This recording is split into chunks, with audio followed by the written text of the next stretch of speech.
দেখুন তো এই গাছটাকে কেউ চিনতে পারেন কি না, একটু ভাবনা চিন্তা করুন। আচ্ছা বেশ, ঠিক আছে, বেশি চিন্তা করতে হবে না, আমি এটার সঙ্গে পরিচয় করিয়ে দিচ্ছি। এই গাছটিকে মেক্সিকান মিন্ট বলা হয়।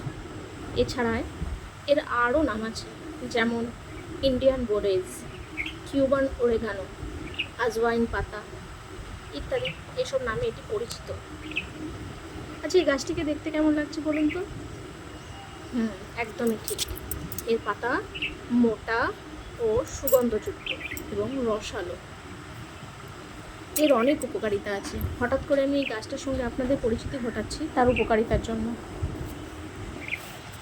এটি আসলে একটি ঔষধি উদ্ভিদ, যেটা থেকে আমরা বিভিন্ন রকম শারীরিক সমস্যা হলে সেখান থেকে বেঁচে উঠতে পারি।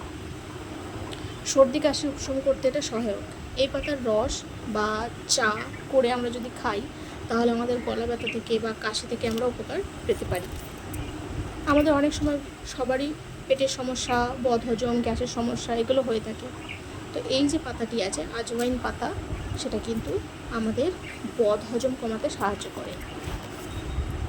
আচ্ছা, এছাড়া আরও একটা কথা বলে রাখি, আমাদের যদি কোনো সংক্রমণজনিত কোনো কিছু হয়ে থাকে, এটির অ্যান্টিঅক্সিডেন্ট ও অ্যান্টিমাইক্রোবিয়াল গুণের জন্য এটা কিন্তু আমাদের শরীরকে সেই সংক্রমণের বিরুদ্ধে লড়তে সাহায্য করে।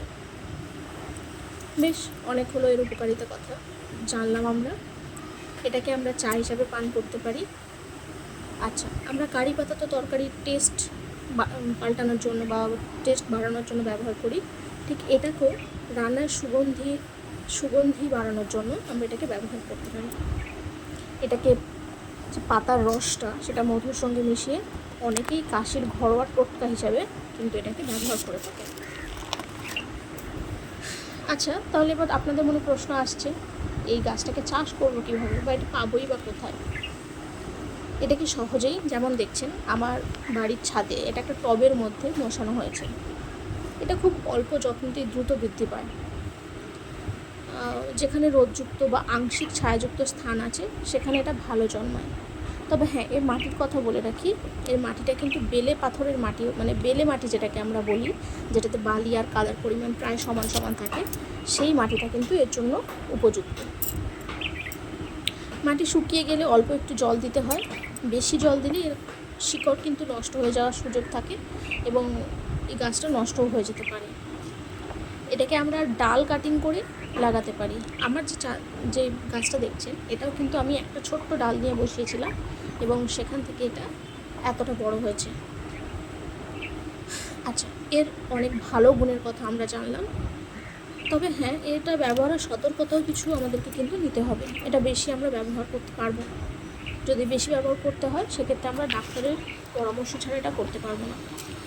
গর্ভবতী নারী এবং বিশেষভাবে স্বাস্থ্য সমস্যায় আক্রান্ত ব্যক্তিদের ক্ষেত্রে অতিরিক্ত এই গাছ বা গাছের পাতাটাকে ব্যবহার করাটা উচিত না। আচ্ছা, এবার এটাকে আমি সংক্ষেপে বলে দিই। মেক্সিকান মিন্ট হচ্ছে একটা সুগন্ধযুক্ত ও উপকারী ভেষজ উদ্ভিদ, যা আমাদের সর্দি কাশি, হজমের সমস্যা এবং রান্নার ব্যবহারের জন্য এটা জনপ্রিয়। তাহলে জানলাম এর গুণাগুণ সম্পর্কে। আমি পরের দিন আবার এরকমই একটা নতুন কোনো গাছ নিয়ে আপনাদের সঙ্গে পরিচিতি ঘটাবো। আচ্ছা, এর বৈজ্ঞানিক নাম কি আপনারা কেউ জানেন?